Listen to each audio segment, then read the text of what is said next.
The moment my florist grabbed my arm in the hallway outside the reception venue, I knew something was wrong.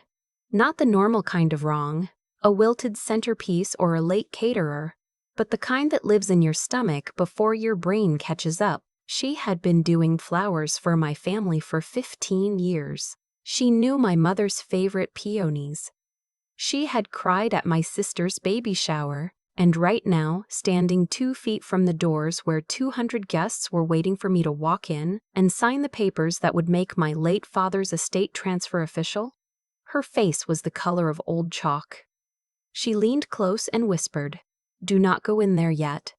Check your phone. Don't say anything out loud when you read it." My first thought was my daughter. She was 12, sitting at the front table with my aunt. I lifted my phone expecting something terrible. A text from school, a health scare, anything that made sense. What I found instead made the floor feel unsteady beneath my heels. It was a photograph of me, taken inside the private family room where only my sister and my mother had been with me an hour earlier while I dressed. The angle was from behind, near the window, close enough that I could see the pearl buttons on my blouse. The message underneath was 5 words. "You don't know what he did." My name is Celeste Harmon, and that afternoon was supposed to be the closing of the longest chapter of grief I had ever lived through. Instead, it became the day I found out that my father's death and everything he left behind was wrapped in a secret that someone was now willing to threaten me to keep buried. If you are still with me, stay until the end, because what I'm about to tell you changed everything I thought I knew about the people sitting in that room, waiting to call themselves my family. My father passed away 14 months before that day. Lung cancer, diagnosed late, gone fast. He was the kind of man who fixed things quietly. Leaky faucets, bruised feelings, old grudges, without ever needing to be thanked for it. My mother always said he saw problems the way other people see weather.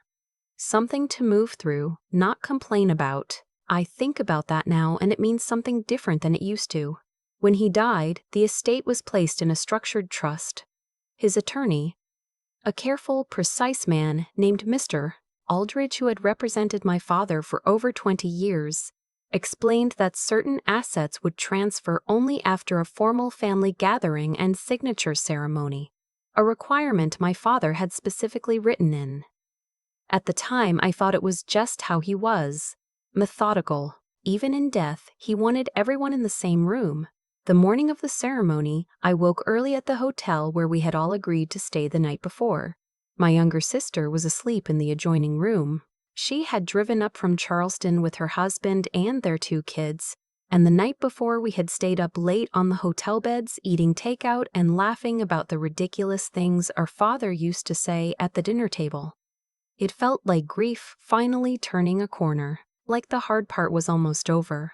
My husband had taken our daughter to breakfast downstairs so I could get ready and quiet. We had been married 11 years. He was steady and patient in the way that some men just are. Not dramatic about it, just reliably there. He knew this day would be emotional for me, and he had handled the last week like he always handled hard things, by making sure every logistical detail was taken care of so I didn't have to think about it. The estate attorney had reserved a private room at a venue that could accommodate the extended family for a formal signing and small reception afterward. It was meant to feel like a celebration, not a legal proceeding. My mother had chosen flowers, white dahlias and pale lavender, and asked our family florist to handle the arrangements as a final tribute to my father. That was the only reason she was there. That was the only reason she found me in that hallway.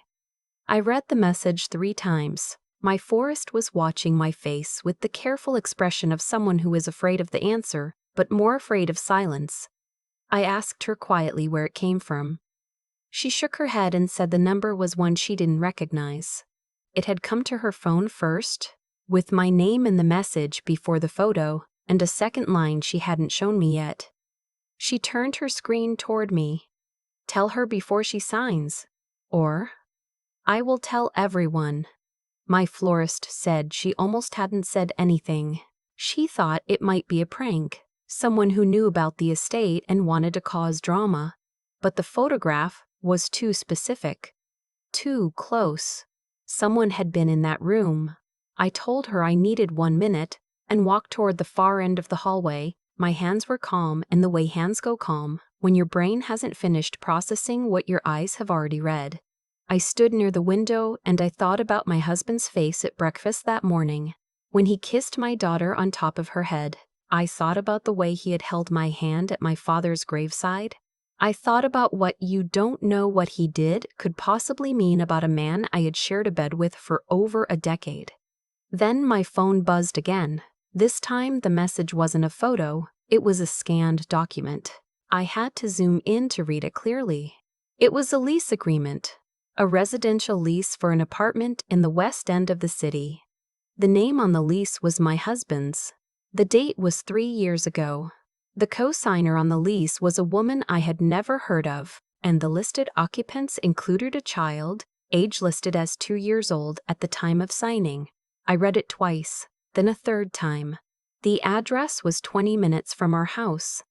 My legs felt like something soft had replaced the bones in them. I reached out and steadied myself against the wall.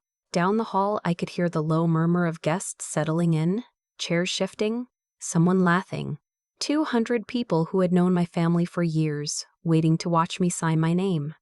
My sister appeared at the end of the hallway. She had always been able to find me the way twins and close sisters sometimes can.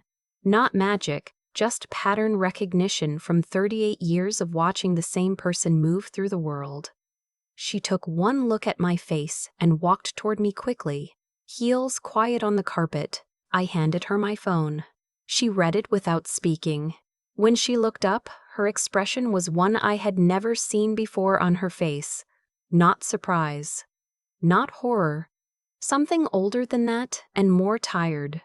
"How long have you known?" I asked. She closed her eyes briefly. "I didn't know," she said, "but I was afraid." She told me that at my father's last family gathering, the Thanksgiving before he got his diagnosis, she had overheard my husband on a phone call in the back hallway of my parents' house. She hadn't caught the words, just the tone, the pressed-down voice people use when they need to keep a conversation from carrying. She said she had told herself it was nothing. A work call. A difficult client. She said she had told herself that every day for over a year. "I should have told you," she said. "I'm sorry." Before I could answer, my phone buzzed a third time.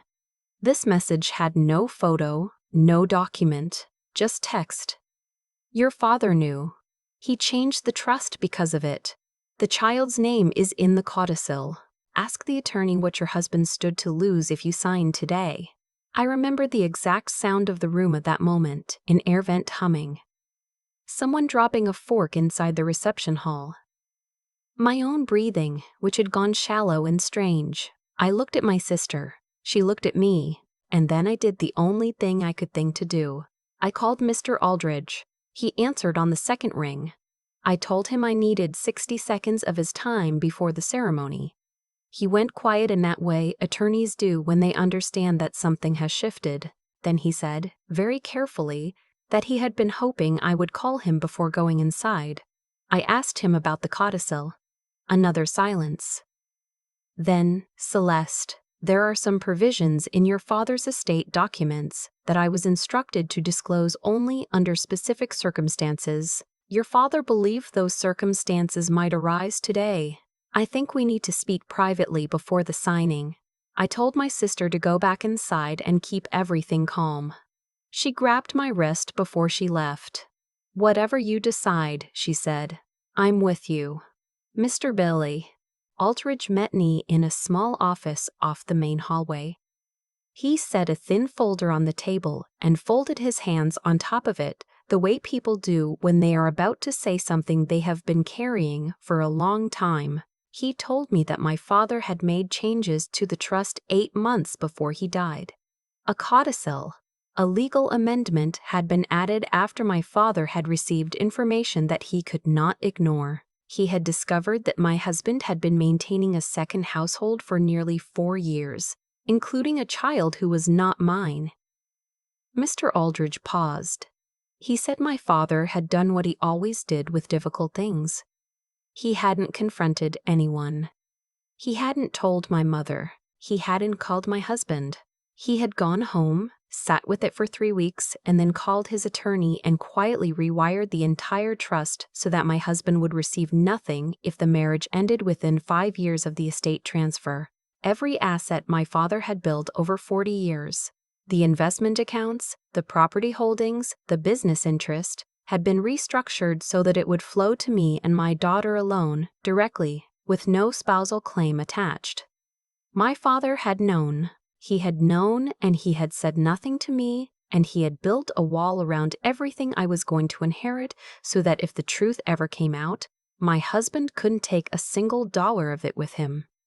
I sat with that for a long moment.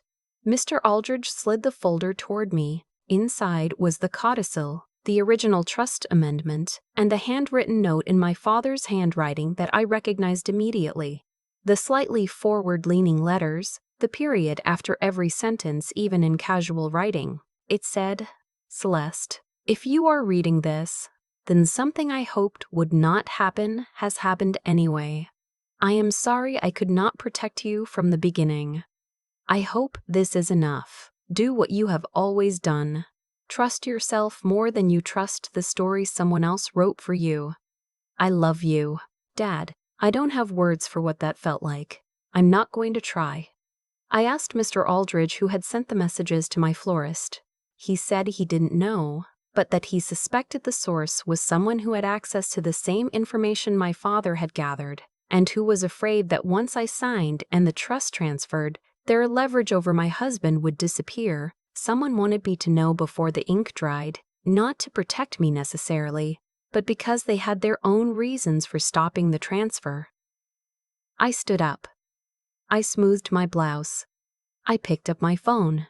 My husband was inside the reception hall, standing near our daughter, talking to my uncle. He looked exactly as he always looked, calm, appropriate, the person in any room who seems most reliably fine. He laughed at something my uncle said. He put his hand briefly on our daughter's shoulder. He looked at his watch. I watched him through the glass panel in the door for a long moment. 11 years. I had met him at a friend's 4th of July party, and he had walked over with a bottle of water because he'd noticed I didn't have a drink and the cooler was on the other side of a crowd. That was the thing I always told people when they asked how we met. He noticed. He walked over. I pushed the door open and walked inside. He saw me immediately and crossed the room. He took my hand and asked if I was ready. His grip was the same as it always was, familiar and warm and completely ordinary. I looked at him for a moment. Then I said, quietly, that I needed to speak with him privately before we continued. I kept my voice steady because I had learned, from my father, mostly, that the steadiest voice in a room is always the one with the most information. He followed me to the side hallway. I showed him the lease document on my phone. The silence that followed lasted a long time. He started with the word listen, which is the word people use when they mean wait. Let me explain this in a way that will still work for me. I let him get through the first few sentences. Then I stopped him and told him that my father had known, that the trust had been amended, that nothing he was going to say would change what I had already decided. He sat down on the small hallway bench. Some of the steadiness went out of him then. He asked how long I had known. I told him approximately 40 minutes. He looked at the floor. After a long pause, he said, "I was going to tell you." After today, I asked him what difference today made. He didn't answer, and that silence was its own answer. I went back into the reception hall.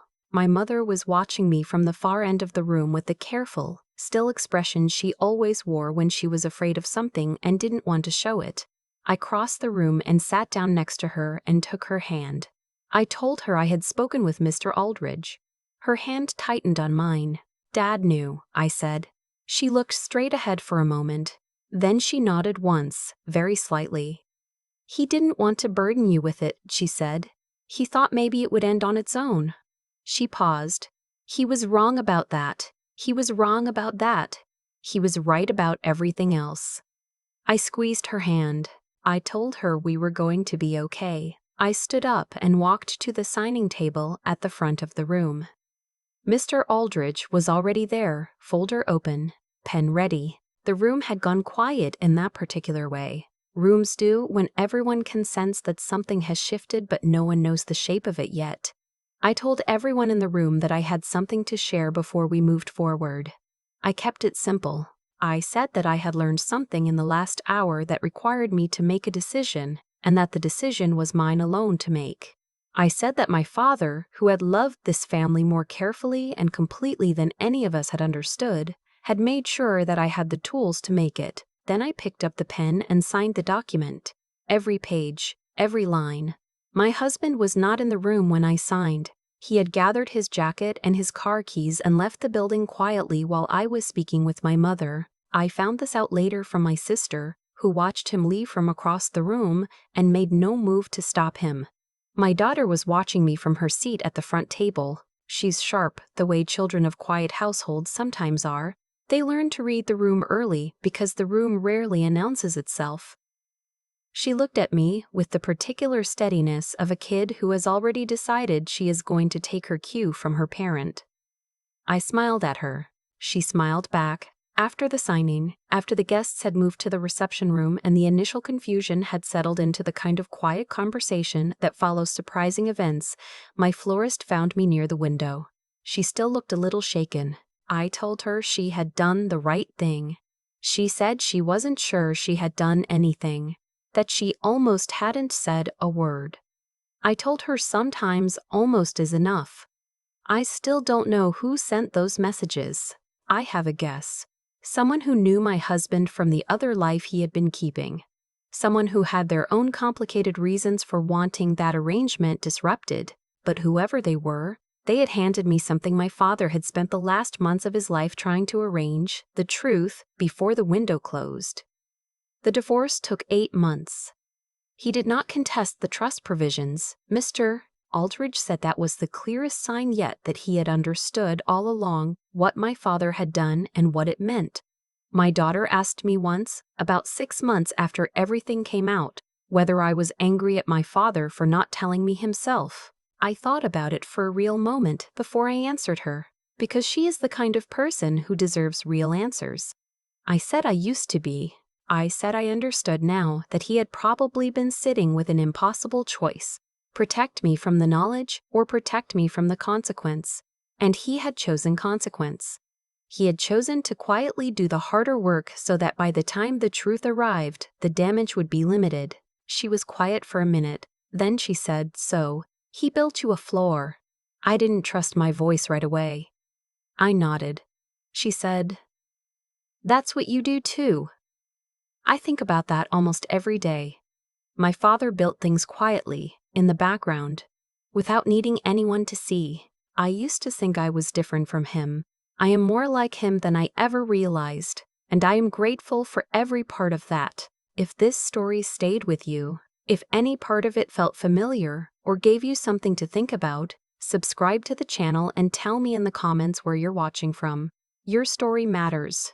You might be sitting on something right now that someone built for you without telling you, and maybe hearing this one will help you look for it. My daughter called it a floor. She said her grandfather had built me a floor, and I have turned that image over in my mind more times than I can count, because she was 12 years old and she understood something that took me months to put into words. What my father did wasn't dramatic. He didn't confront anyone. He didn't make a scene or leave a letter full of accusations. He sat alone with one of the hardest truths a parent can face, that the person his child loves may not deserve that love, and instead of falling apart or forcing the issue, he got quiet and got to work. He called his attorney. He changed documents. He built something that would hold even if he wasn't there to hold it himself. That is what integrity looks like when no one is watching. Not the kind you perform, but the kind you practice at a desk at 10 o'clock at night, because you have decided that your values matter more than your comfort. I used to think honesty meant saying everything out loud. I don't believe that anymore. My father understood something I'm still learning, that real honesty sometimes means doing the harder work of protecting the truth rather than broadcasting it. He knew that telling me would have handed me grief I wasn't ready for, and possibly pushed me toward defending the very person I needed to see clearly on my own terms. So he used what he knew: legal structure, patience, foresight, and he made sure that when the moment came, I would have what I needed to make a clear decision. That is intelligence put in service of someone you love. Not cleverness for its own sake, but understanding applied with intention. And then there is what Mr. Aldridge said to me in that small office, which I think about often. He said my father had believed the circumstances might arise. He hadn't been certain. He had simply prepared as if they would. And then he let go of the outcome. He did not spend his final months in bitterness or obsession. He made the plan, and then he went back to being my father. Present at Thanksgiving, laughing at the dinner table, telling the same stories we had all heard 100 times. That is not passivity. That is the particular kind of strength that doesn't announce itself. The kind that shows up not in the moment of crisis, but in every quiet decision made before the crisis arrives. I think about my sister, too, who carried a fear she didn't know what to do with for over a year. I don't hold that against her. Fear of being wrong, fear of breaking something, fear of being the person who causes pain. Those are real things, and they are heavier than they look. What I take from her part of the story is that silence can come from love and still cost something. The people who love us most are sometimes the ones who need us to ask the harder question first. Celeste's daughter said her grandfather built me a floor.